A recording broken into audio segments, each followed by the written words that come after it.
Salut à tous, c'est Arthur, j'espère que vous allez bien. Nouveau débrief aujourd'hui pour parler du grand match d'hier, du match en prime time de la Ligue 1. Nantes-Marseille, une ambiance électrique, une Beaujoire en feu. Ça fait beaucoup de bien de voir ce stade d'ailleurs de nuit parce que je le trouve d'autant plus magnifique. Guichet fermé, on avait tout pour vivre un très grand match, une confrontation de très grand niveau pour nous préparer à la Ligue des Champions qui arrive cette semaine. Et bien ce Nantes-Marseille m'aura une nouvelle fois déçu en tant que supporter nantais.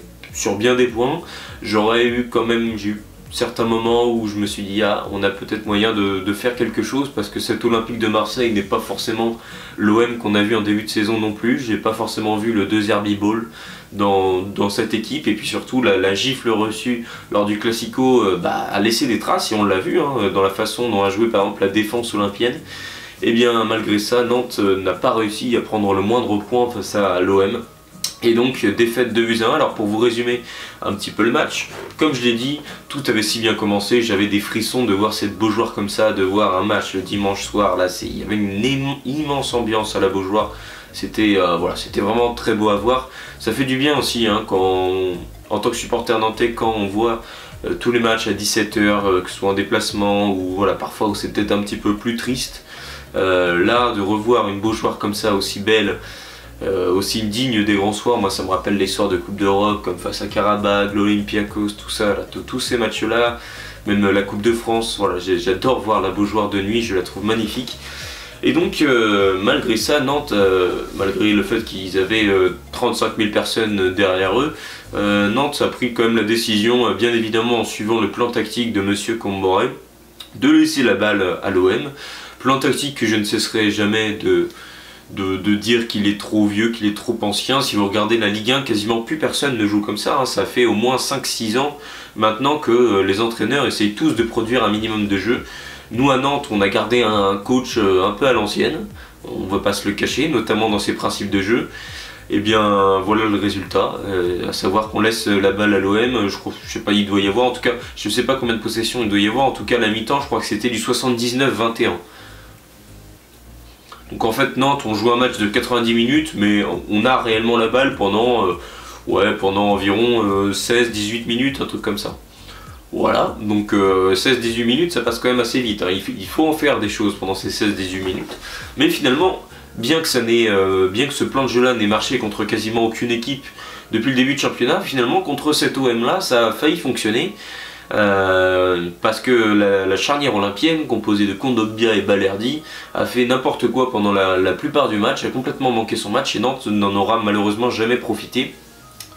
Néanmoins, en tout début de rencontre, on a vu que les premières brèches étaient clairement allumées par l'OM, qui avait à cœur de se racheter après le Classico et la gifle reçue au Vélodrome, notamment à Mason Greenwood qui avait été pointé du doigt face au PSG dimanche dernier, et qui là, hier soir, on a vu ce que ça a donné. C'est que quand Greenwood se décide de jouer, c'est quand même un sacré joueur.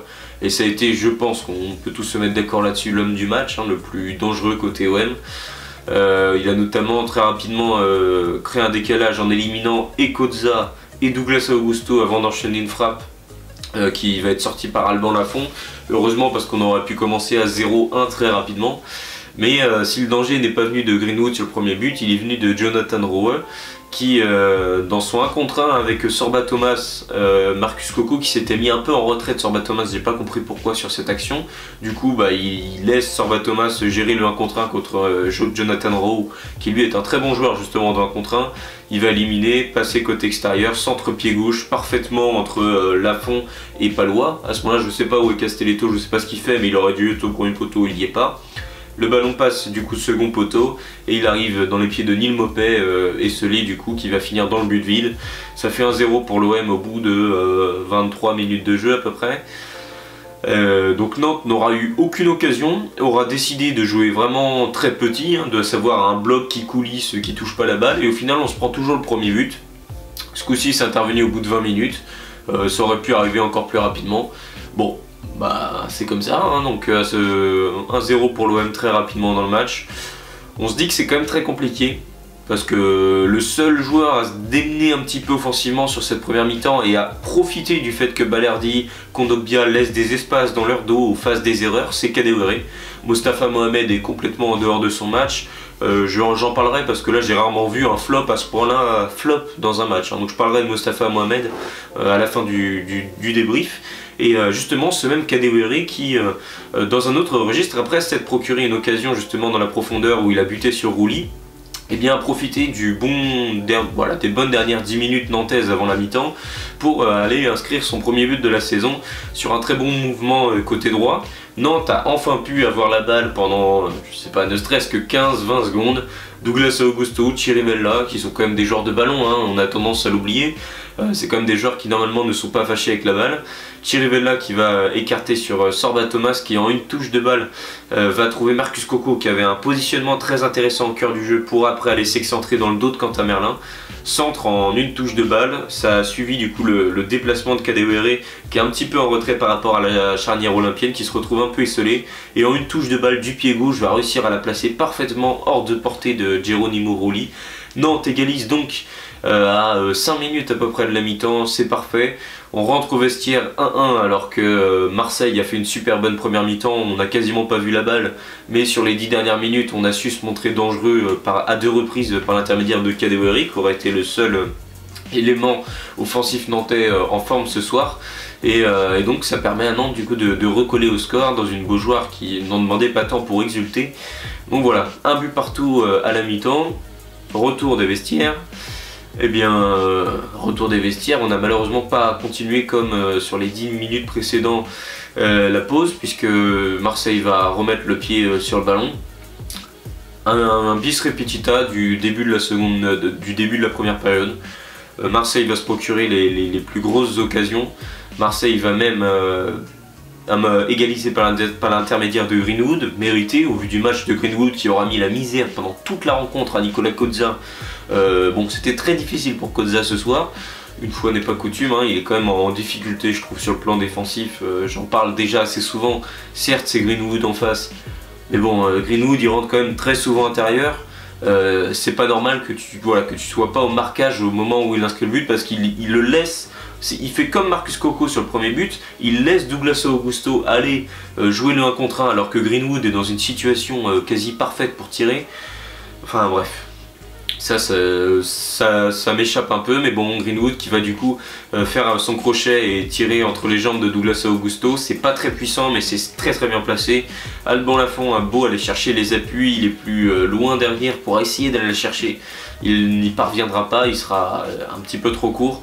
Ça fait 2-1 pour l'OM en seconde mi-temps.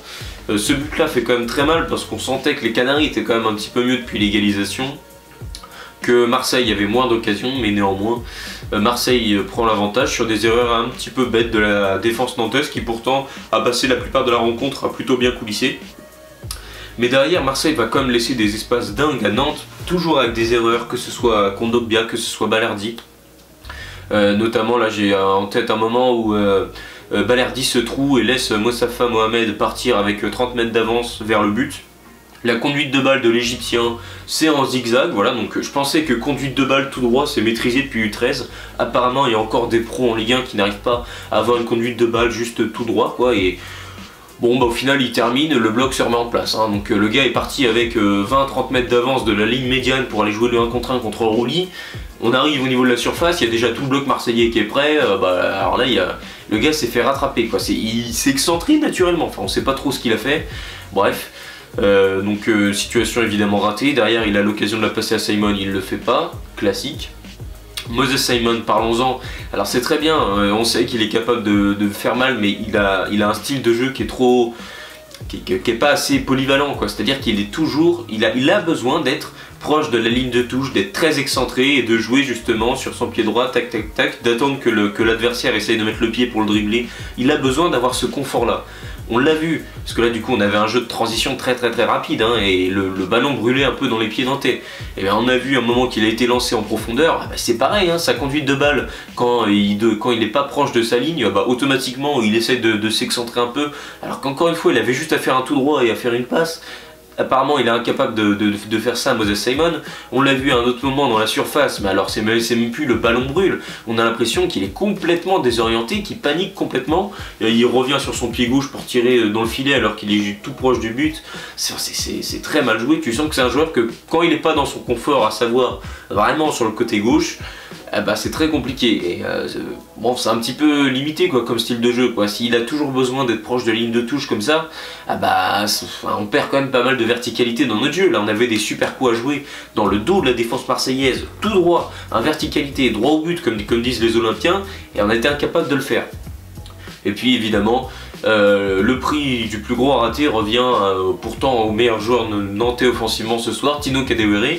Son pressing aura fait très mal à la charnière olympienne pendant tout le match. Il va récupérer le ballon suite à un contrôle un peu trop long de Kondogbia. Il se présente tout seul face à Geronimo Rulli. Il a le temps et il panique complètement, corps en arrière. Il envoie le ballon. Je pense que le ballon il est rendu sur le périph' tellement il est parti haut. Enfin, c'est pas possible. Tu dois la mettre au fond, surtout à ce moment-là du match. Tu perds d'un but. Tu es déjà un peu le héros du soir, Kadewere. Tu aurais pu inscrire le doublé. Ton pressing a été bon, tes contrôles c'est un petit peu plus compliqué, tes contrôles de balle, mais ton pressing aura été bon, tes passes auront été assez correctes, tu auras inscrit le but nantais, tu aurais pu mettre le doublé, et tu nous envoies ça, qui nous rappelle qu'en fait tu restes Tino Kadewere, c'est à savoir un joueur qui pourtant, je trouve, dans cette position de 10, apporte de par sa qualité de passe. On l'a vu face à Montpellier où il a fait un super match en début de saison. Je trouve que sa qualité de passe est plutôt bonne. Je trouve qu'il a une bonne condition athlétique. Je trouve qu'il court assez vite, qu'il est assez chiant dans les duels pour les défenseurs. Son pressing est bon, en tout cas toujours mieux que celui de Mostafa Mohamed. Bref, par contre, faire des contrôles c'est très compliqué, et la finition, alors là je vous en parle même pas. J'ai du mal à réaliser que c'est le même mec qui était meilleur buteur en Ligue 2 il y a 5 ans. Avec Le Havre où il avait inscrit je sais plus combien de buts, 20 ou un truc comme ça, il a inscrit 20 buts. Je sais pas s'il va en inscrire 3 cette année, hein, franchement. Donc voilà, Tino Kadewere qui aurait pu être le héros du soir et qui finalement reste Tino Kadewere. Donc énorme situation, et puis après Nantes s'est dit bon, vous savez quoi, on est mené au score mais c'est pas grave, laissons la balle aux Olympiens, ne montrons que très peu d'envie. Sortie de Mostafa Mohamed assez logique, entrée de Mathis Ablin, j'en attendais évidemment beaucoup de Mathis Ablin, hein, je tiens quand même à vous rappeler que c'est la recrue la plus chère de l'histoire du FC Nantes. Bon, alors je sais pas s'il a reçu le mail disant qu'on était mené au score, ou alors c'était un SMS ou je sais pas, mais visiblement il était pas au courant que Marseille était devant au score, parce que voilà, il trottinait, c'est-à-dire qu'il était, voilà, pourtant il venait de rentrer quoi, il était frais comme un gardon, mais bon, il avait pas l'air de vouloir se presser plus que ça, y compris dans le temps additionnel, pas besoin de faire de pressing. Bon, voilà. Je crois que dans les entrants, seuls Guirassy et Palois ont saisi l'importance, et Palois était déjà sur le terrain, hein, mais c'était les deux seuls joueurs à jouer en fin de match, hein. Soit les autres étaient cuits, soit les entrants visiblement n'étaient pas au courant qu'on était mené au score. Je parle d'Ablin, c'est valable pour Ganago, c'est valable pour Gebama, hein, toujours son petit rythme. Alors, je sais pas quel est le niveau de Louis Leroux à l'entraînement pour pouvoir faire en sorte qu'il soit derrière que Gebama dans la hiérarchie, mais là limite il faut qu'il se mette au waterpolo s'il n'a pas le niveau de Gebama, il faut qu'il arrête sa carrière tout de suite, hein, parce que Gebama en Ligue 1, c'est pas possible franchement. Une entrée comme ça, le gars il apporte aucun dynamisme. À un moment donné, des entrées, on veut voir plus de percussions, on veut voir des duels. Il faut gagner les duels dans ces moments-là. Gebama pourtant, il a la carrière pour gagner des duels. Non, c'est comme Ablin, c'est doucement, c'est monotone, il se passe rien. Bon, bah écoute, avec des joueurs de Ligue 2, on y va tout droit en Ligue 2. Hein. Parce que, donc voilà, 2-1 sous score final pour l'OM dans une fin de match complètement décevante. Nantes avait la place de faire mieux. Antoine Comboré nous a livré cette magnifique phrase pour débriefer le match. Dans le football, il faut marquer des buts. Effectivement, c'est connu, mais pour ça, il faut aussi proposer une tactique peut-être un petit peu plus offensive, ou essayer au moins de motiver un petit peu plus les joueurs, parce que là, j'ai l'impression que pour eux, c'était dimanche canap ce soir, parce qu'il y a eu très peu d'envie. Bref, c'est compliqué. Nous revoilà dans la position comme celle de l'année dernière, comme celle de l'année d'avant, où je me demande comment Nantes peut gagner un match. Ne serait-ce juste qu'un match, j'ai du mal à voir comment cette équipe peut en gagner un. Pourtant, il faudra gagner à un moment ou à un autre, alors peut-être pas à Lens la semaine prochaine, parce qu'à Bollaert, l'année dernière, on a pris 4-0, et bon, l'équipe a tendance à se mettre réellement en dessous du niveau de son adversaire quand elle pense être en dessous de son adversaire, c'est-à-dire que par défaut on arrive à un match, on sait que c'est l'OM, Lyon, Lens, etc. On se dit on est moins fort, on va jouer comme si on était une équipe de nationale et on va jouer les coups en contre-attaque à fond. Bon, donc je pense qu'à Lens ça va être compliqué, mais peut-être que la semaine d'après face au Havre, à la Beaujoire, c'est même pas on doit gagner le match, là c'est vraiment il faut le gagner ce match absolument dans 2 semaines face au Havre, qui est 19ème je crois, parce que Strasbourg et Angers et le Havre et Auxerre, enfin quasiment tous nos concurrents directs ont gagné cette semaine. Angers est allé gagner à Monaco, enfin bref c'est vraiment le week-end pourri pour le FC Nantes par excellence. On a perdu je sais pas combien de places au classement, on a 10 points, je crois qu'on devait à peu près avoir 9 points il y a genre 2 mois, donc on a dû prendre 1 point en 2 mois ou un truc comme ça, enfin c'est catastrophique. Je l'avais annoncé en début de saison que le calendrier allait se corser et qu'il fallait gagner les matchs face à Angers, face à Saint-Etienne. Il fallait absolument les gagner parce que derrière ça allait être n'importe quoi. Nantes les a pas gagnés. La confiance avait déjà décroît avant d'attaquer ce calendrier. Et là, je dis bon courage à cette équipe pour aller jouer au Parc des Princes, pour aller jouer face à Lens, pour aller jouer face à Monaco, face à Lille. Bon, j'ai du mal à voir comment Nantes peut gêner ces différentes équipes-là. Bon. C'est comme ça, en tout cas 2-1 pour Marseille, mes top et flop. Alors mes top, j'en ai vraiment pas beaucoup. Palois a apporté un minimum de caractère dans ce match et ça a fait un petit peu de bien. Kadewere, je vais quand même le mettre plus parmi les tops parce que ça a été le seul joueur à apporter du danger offensivement, mais derrière je pense que j'ai aucun autre joueur à mettre parmi les tops. Donc je vais me limiter à 2, d'habitude je me force à en mettre 3, là je peux pas trouver de 3ème parce que pour moi il n'y a eu que 2 joueurs qui ont fait un match correct. Le reste ont été complètement à côté de la plaque et je le pense sincèrement, avec en prime Monsieur Mostafa Mohamed, le pharaon, le go-leader égyptien, mais qui on a à Nantes quoi. Là j'ai l'impression de faire un match avec des potes et vous savez c'est le gars stock qui fait de la muscu mais qui a les pieds complètement carrés, mais j'ai l'impression que c'est lui.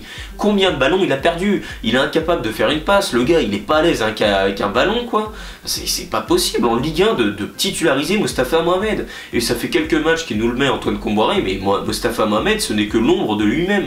Déjà que c'était pas un super footballeur en dehors de la surface de réparation, ah bah alors là je sais pas ce qui s'est passé durant l'été, mais à un moment donné, limite faut arrêter le football quoi à ce niveau là, c'est pas possible d'avoir ce niveau là et de pouvoir titulariser un mec comme ça en Ligue 1. Dans son jeu de haut but, il a perdu quasiment tous les ballons, il faisait des contrôles poitrine, ça partait à 20 mètres, derrière il essayait de choper des fautes alors que c'était juste des mini poussettes de rien du tout, quand il parvenait à contrôler la balle il était incapable de faire sa passe derrière, c'était raté. Bon, son pressing c'est toujours pareil, hein, c'est un peu à la Gébamant, c'est très calme, bon au moins il court, hein, et de toute façon c'est ce qu'on lui demande de faire, hein. De toute façon c'est ingrat d'être un numéro 9 au FC Nantes, on le sait, hein, il s'est peut-être saoulé de ça, mais bon je pense qu'il y a quand même beaucoup de gens parmi les jeunes qui aimeraient justement être titularisés au poste de numéro 9 au FC Nantes. Bah si t'as pas envie d'être là, bah écoute, moi il n'y a aucun souci, je voulais déjà te vendre au Mercato pour 10 millions à Osasuna, bah écoute ce sera pour 5 millions à l'hiver, moi il n'y a aucun souci, hein. Je peux même l'emmener à l'aéroport. Mostafa Mohamed c'est juste plus possible, vraiment. Là s'il continue avec ce niveau là, et le pire c'est que Comboiré continue de le titulariser en pensant qu'il va faire des gros matchs. Des gros matchs, il en a fait aucun depuis le début de saison.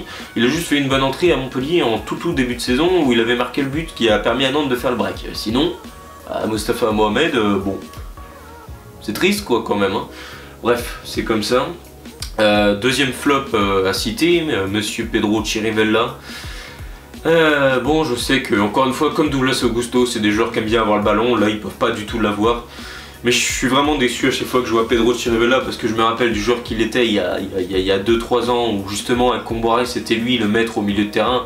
Ah là c'est plus du tout le maître, là pour le coup c'est très compliqué pour lui. Dans ses courses, dans ses interventions, en fait j'ai l'impression que tout va trop vite pour lui. C'est un joueur qui a besoin de prendre le temps, des fois même il jouait dans un bloc très bas à Nantes pour pouvoir avoir le temps de faire un contrôle, d'avoir le jeu en face de lui, de pouvoir... Et c'était là-dessus qu'il était bon dans son jeu long. Il avait retrouvé ça un petit peu en début de saison, je me souviens de son très bon match face à Auxerre par exemple. Mais avec ce fonctionnement là de Comboiré où Nantes subit juste trop, 79-21 en possession de balle, c'est pas possible, hein, c'est même pas une tactique, là c'est juste on subit beaucoup trop. Et bien ça correspond pas du tout au style de ce joueur là. Et enfin le dernier flop, bien évidemment j'en ai parlé tout à l'heure, Monsieur Moses Simon qui... Pourtant on attendait beaucoup son retour après le match catastrophique d'Ablin sur le flanc gauche la semaine dernière face à Strasbourg. Pourtant là, j'ai vraiment trouvé que on a vu en fait les limites de son jeu, à savoir que le joueur, quand il n'est pas dans son confort, proche de la ligne de touche, comme je l'ai expliqué tout à l'heure, tu sens que c'est beaucoup plus limité, qu'il panique beaucoup plus, que le ballon brûle beaucoup plus au pied. Et malheureusement, bah voilà, on se retrouve avec une attaque nantaise inoffensive malgré tous les problèmes défensifs de l'OM et malgré tous les espaces qu'on avait dans le dos de Balerdi, de Kondogbia. À aucun moment on a su en profiter. Et c'est dommage parce qu'il y avait réellement un coup à faire justement en contre-attaque. Et je pense que Nantes aurait peut-être même pu prendre à un moment donné le lead dans le match, prendre l'avantage. À aucun moment on a su le faire. Et Moses Simon, qui est globalement le seul joueur régulier qu'on a d'un point de vue offensif, eh bien, a certainement fait son pire match de la saison hier soir finalement. Donc voilà, je le mets parmi les flops, c'est assez rare que je le mette dans ce registre-là parce que souvent il y a bien pire que lui. Autant là, pour moi, il fait réellement partie des pires joueurs hier soir du côté du FC Nantes. Donc voilà, en tout cas, j'espère que ce débrief vous aura plu. C'est le cas, n'hésitez pas à me le dire dans l'espace commentaire et à vous abonner à ma chaîne YouTube. Allez, ciao tout le monde.